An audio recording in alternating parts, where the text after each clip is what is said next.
Ephesus, Turkey, November 2023. Deep beneath the ancient church of St. John, a Vatican archaeologist's hands trembled as she stared at the stone wall. Beside her, a 7-year-old boy from Ohio pointed with the calm certainty of someone who had done this 1,000 times before. "Behind there," Mike Brennan whispered. "That's where they hid his name." Dr. Elena Rossi exchanged a glance with the Jesuit priest standing beside her. This child, this impossibly young child, had led them halfway around the world with precise instructions. 17 stones east of the altar, then down. She had expected nothing. She had expected to debunk a delusional family and return to Rome with another closed case. But when they removed the stone, her breath caught. A ceramic jar, a scroll inside, and words in Aramaic that made her knees buckle. "This is 1st century," she breathed, her voice breaking. "This is authentic." Mike's blue eyes remained distant, ancient. His name was Matias Barokba. Jesus chose him, but they erased him. They voted to remove him from history. What would you do if your 7-year-old son revealed a disciple of Christ that the Church deliberately buried for 2,000 years? What would you do if he knew not just the name, but why the Vatican hid the truth? What would you do if he could prove it? This is the story of the Brennan family from Columbus, Ohio. A normal family. A history professor father who believed in facts, a Catholic mother who believed in faith, and their son Mike, who one day stopped being a normal 2nd grader and became a vessel for the most dangerous secret in Christian history.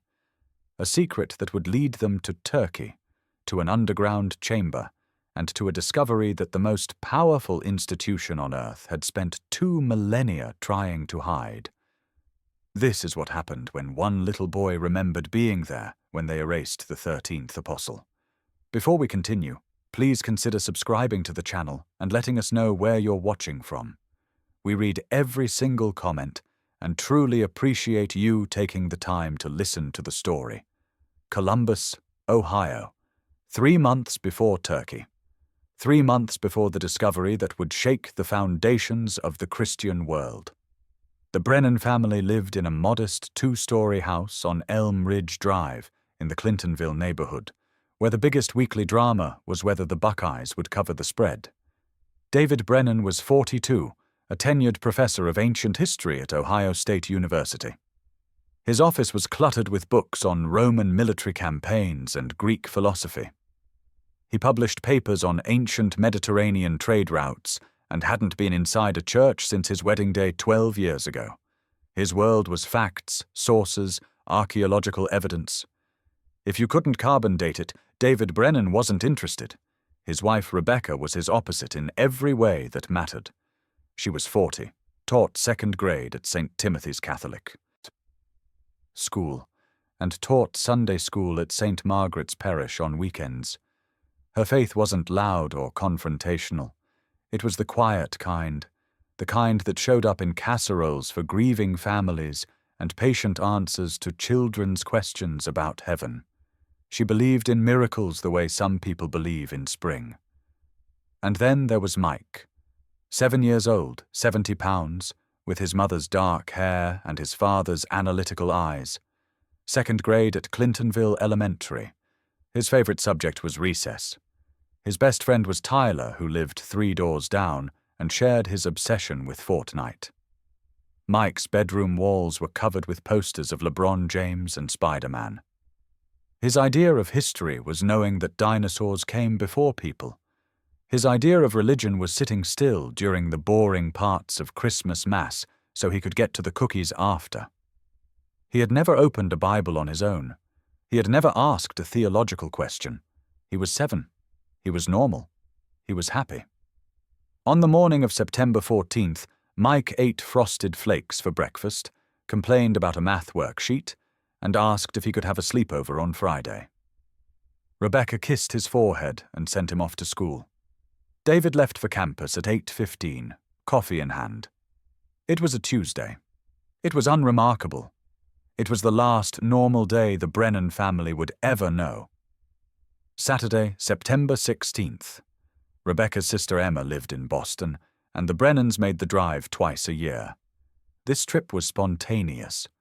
Emma wanted to see Mike, and Rebecca thought a long weekend would be nice. They left Friday after school and arrived at Emma's townhouse in Beacon Hill as the sun rose over the Charles River. Saturday morning was pancakes and coffee while Mike played video games with his cousins. Everything was perfect. Everything was normal. Around noon, Emma suggested the Museum of Fine Arts. She had guest passes and thought the kids might enjoy it. By 1 o'clock, they were walking through the grand entrance on Huntington Avenue. The kids were surprisingly engaged. They liked the Egyptian mummies and the samurai armor. Mike ran from room to room, his sneakers squeaking on the polished floors. And then they entered the religious art wing. The gallery was quiet, reverent. Soft lighting illuminated Renaissance paintings of saints and martyrs. In the center hung a massive oil painting of the Last Supper, attributed to a student of Leonardo da Vinci. Jesus sat at the center, his apostles arranged around him in dramatic poses. Mike stopped walking. His cousins ran ahead, but Mike stood frozen. His small body went rigid. His breathing changed, became shallow and rapid. Rebecca noticed first. "Mike, honey." She touched his shoulder. He didn't respond. His blue eyes were fixed on the painting, wide and unblinking. His lips moved, forming silent words. "Mike, are you okay?" Rebecca's voice rose with concern. David turned, saw his son's face, and felt something cold grip his chest. When Mike finally spoke, his voice was a whisper from somewhere impossibly far away. "There were 13 of us." Rebecca knelt beside him. "What did you say, baby?" Mike's eyes remained locked on the painting. "There were 13. They painted it wrong. Matias is missing." His eyes were distant, unfocused, looking at something beyond the canvas, beyond the museum, beyond this world. That night in Emma's guest room, Mike woke at 3:17 a.m., screaming words in a language his parents had never heard. Guttural, ancient, flowing syllables that made Rebecca's hands shake as she held him. The transformation had begun. They drove back to Columbus on Sunday, convinced the museum episode was a fluke. David rationalized it as overactive imagination. Rebecca prayed it was nothing, but Monday morning shattered any hope of normalcy. Mike came downstairs for breakfast and stopped at the dining room entrance. The kitchen table where the Brennans had eaten 1,000 meals suddenly looked foreign to him. "Come sit down, honey," Rebecca said, pulling out his chair. Mike shook his head. "I can't eat there." David looked up from his coffee. "Why not, buddy? 13 cannot sit at 12. The words carried absolute certainty. Rebecca and David exchanged glances. "What does that mean, Mike?" "The table is wrong. There should be 13 chairs. There were always 13. He ate his pancakes standing at the counter. When David insisted he sit down, Mike became hysterical. They let it go. Tuesday, Mike's teacher, Mrs. Patterson, called. Mike had spent art class drawing the same image repeatedly. A man's face, detailed beyond any 7-year-old's capability. Strong features, a beard, and most disturbing, a distinctive scar cutting diagonally over his left eye. The robes didn't match typical biblical depictions. "Who is this?" Rebecca asked that afternoon, holding the drawing. Mike looked at her with ancient eyes. "Matias Barokba. Jesus chose him on the road to Damascus 3 years before Paul came. They don't teach you about him because they erased him." Rebecca's hands trembled. "How do you know that name?" "Because I was there when they voted to remove him from the record." Wednesday night, David heard sounds from Mike's room at 2 a.m. He opened the door to find his son kneeling beside his bed, hands folded, reciting words in a language David recognized from his academic work. Aramaic, ancient Aramaic, fluent and perfect. Thursday, Mike drew a map. A detailed architectural layout of a first-century Jerusalem house, complete with measurements, room functions, and notes in a mixture of English and Aramaic script.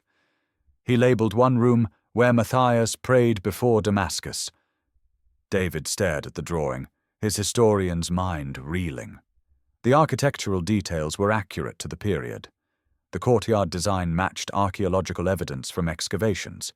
His 7-year-old son had just drawn something that belonged in an academic journal. Friday morning, Mike didn't go to school. Rebecca called him in sick, terrified of what he might say in front of other children.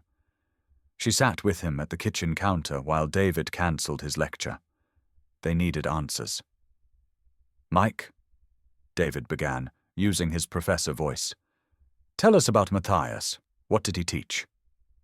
Mike's eyes focused beyond the kitchen walls. He taught that the kingdom of God wasn't a place you go when you die, or a church you build with stones. He taught it's here, now, inside every person who opens themselves to the divine presence. Salvation doesn't come through priests or bishops. It comes through direct experience of God. Rebecca's breath caught. These weren't a child's words. Matthias told Peter that building a hierarchy would corrupt the message. He told James that requiring intermediaries between humans and God was the opposite of what Yeshua taught. He argued with John about whether the church should have earthly power. David leaned forward.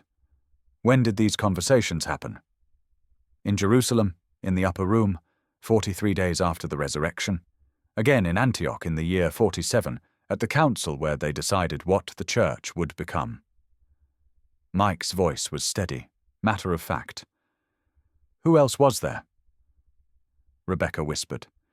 Peter, James, John, Andrew, Philip, Bartholomew, Matthew, Thomas, James, son of Alphaeus, Simon the Zealot, and Judas, son of James. Matthias made 13. They met in the house of Cornelius the centurion on the street of the cheesemakers. The meeting lasted 3 days. David felt his foundations crumbling. What did they decide? They voted. 9-3. Peter, James, and John voted to preserve Matthias. The others voted to remove him. They were afraid. The Romans were watching. A teaching that undermined all religious authority, that said every slave and woman and child could access God directly.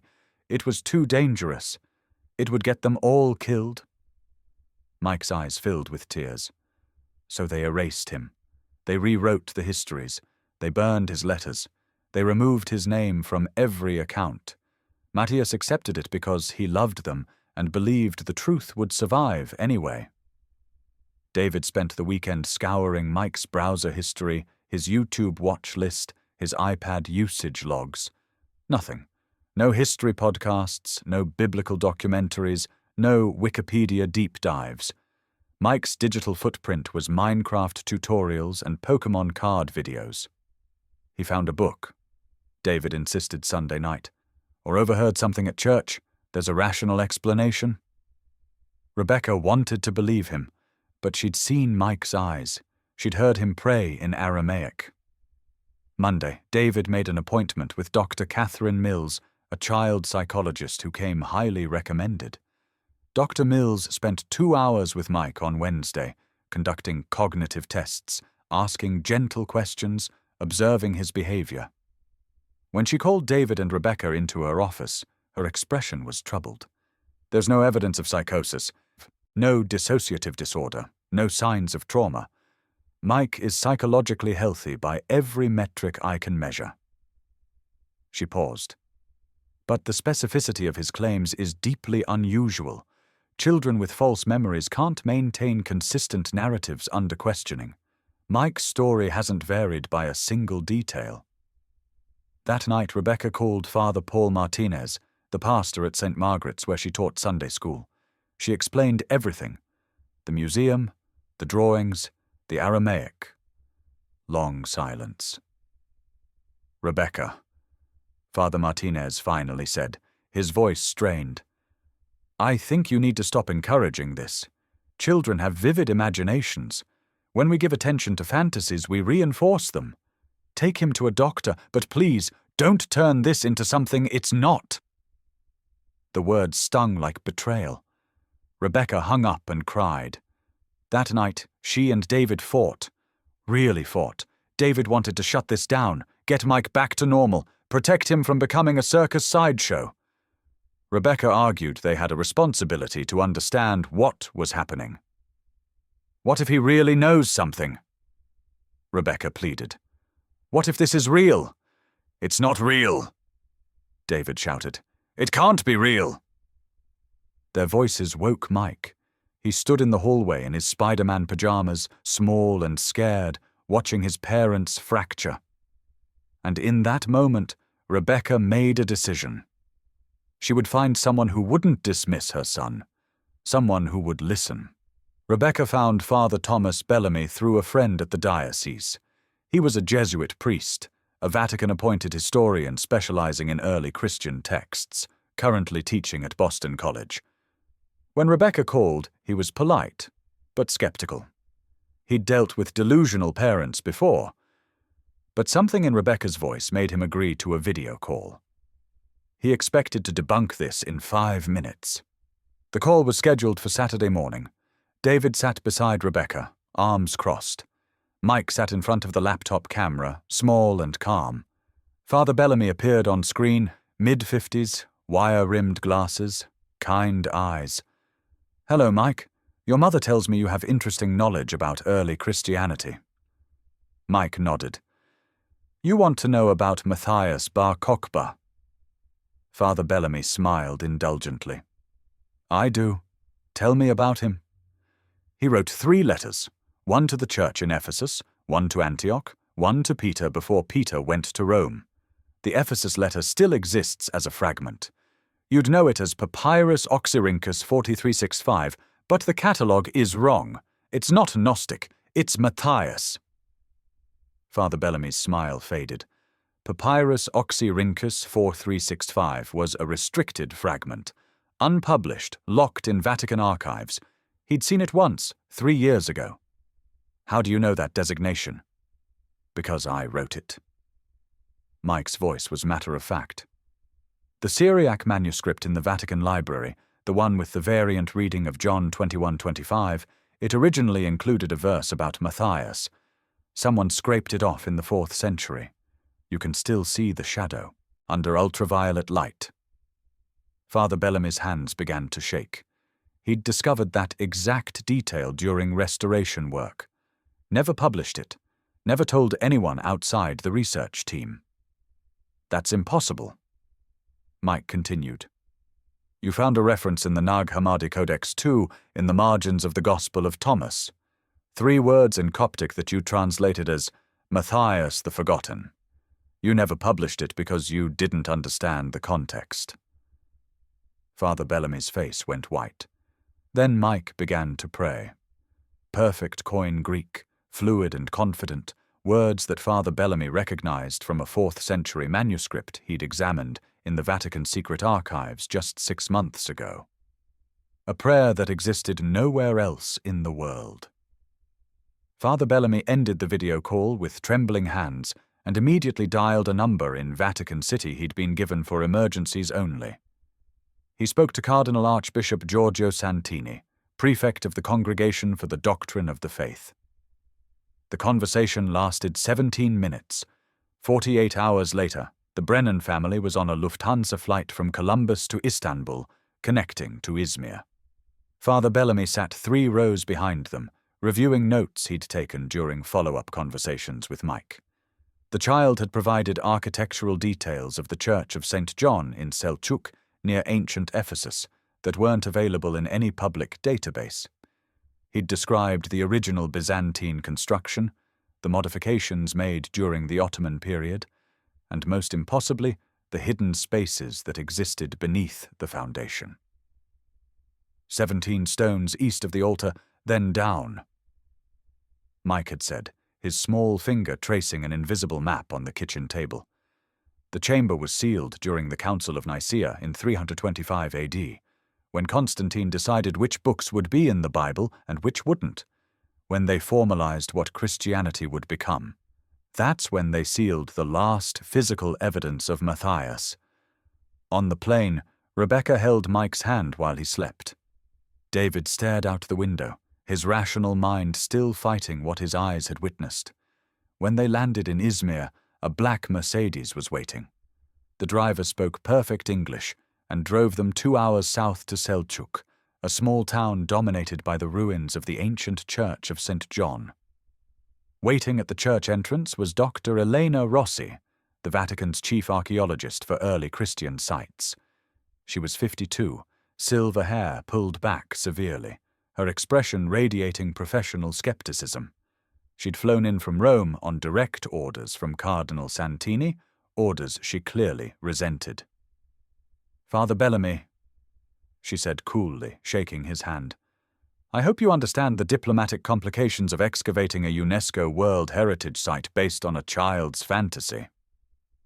Father Bellamy met her eyes. "Talk to him first, then decide if it's fantasy." Dr. Rossi looked down at Mike, who gazed up at her with those ancient, knowing eyes. "Hello, Dr. Rossi," Mike said softly. "I know you don't believe. You will." The basement of the Church of St. John smelled of centuries, stone and earth, and holy silence. Turkish officials stood watch as workers set up lights and excavation equipment.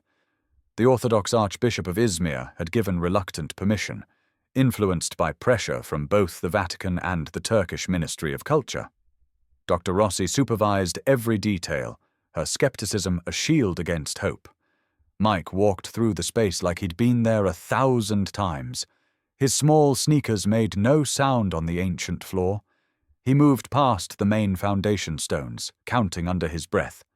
David and Rebecca followed, hands clasped so tightly their knuckles were white. At the eastern wall, Mike stopped. His eyes were distant, unfocused, looking at something no one else could see. 17 stones east of the altar, he whispered. He placed his small hand flat against a section of wall that looked identical to every other section. Here, behind this, they sealed it with prayer and with fear. Dr. Rossi directed her team to examine the wall. Ground-penetrating radar showed an anomaly, a void behind the stone.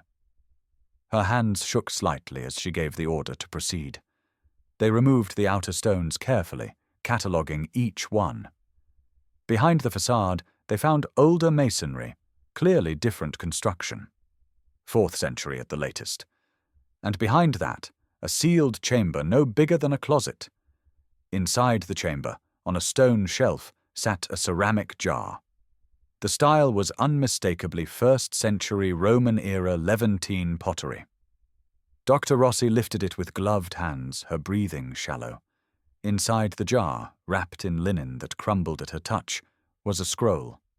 The parchment was ancient, darkened with age but intact. Aramaic script covered the surface, with sections in Koine Greek. Dr. Rossi's face went absolutely white as she read the opening lines. Her lips moved silently. Then she looked up at Father Bellamy, at Mike, at the assembled witnesses. "This is authentic," she breathed, her voice breaking. 1st century. The handwriting matches known samples from the period. The language is perfect. This is a first-hand account.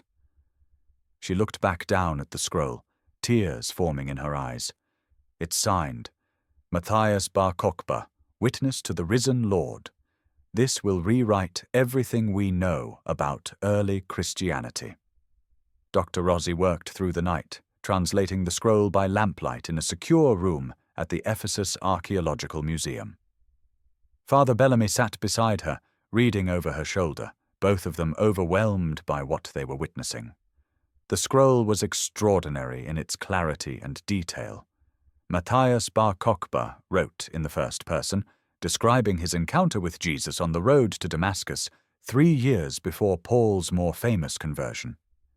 He described being called to teach a radical vision of the kingdom of God.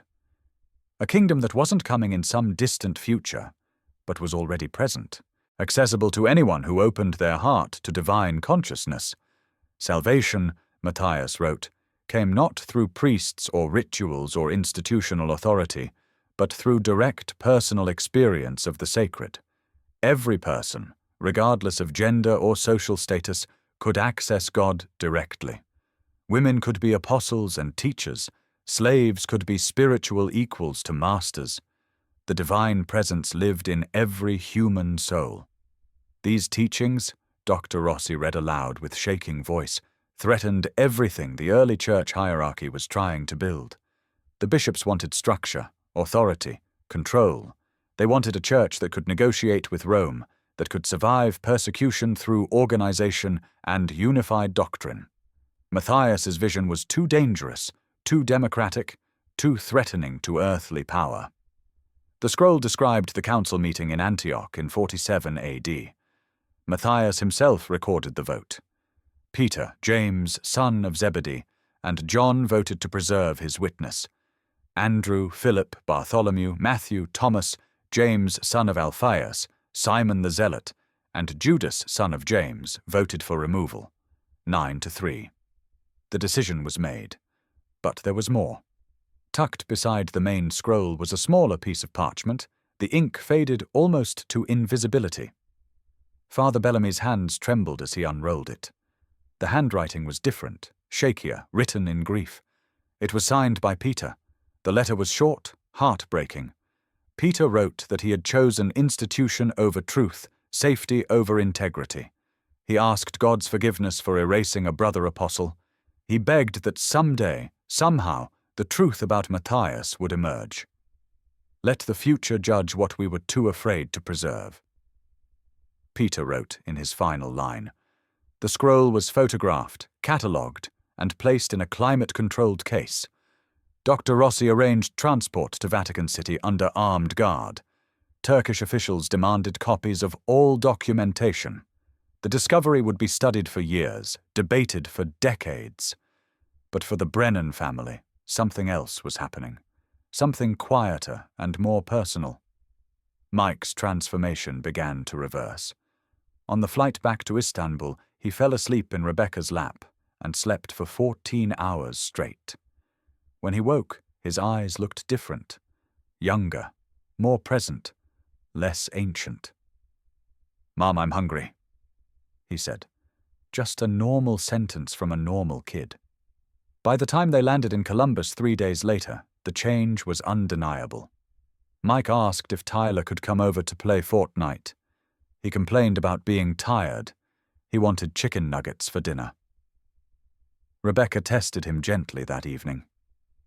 "Mike, honey, do you remember Turkey?" He nodded. "We went to an old church. It was cool. Can I have my iPad? Do you remember what we found there?"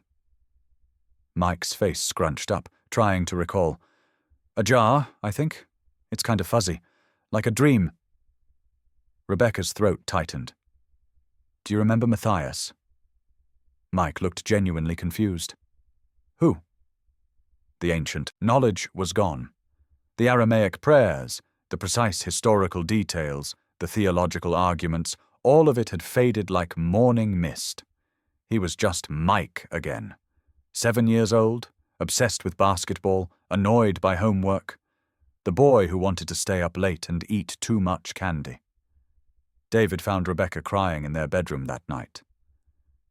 "He's back," she said through her tears. "Our son is back." David held her, his own eyes wet. "I know. But he's also gone. Whoever he was, whatever he carried, it's gone."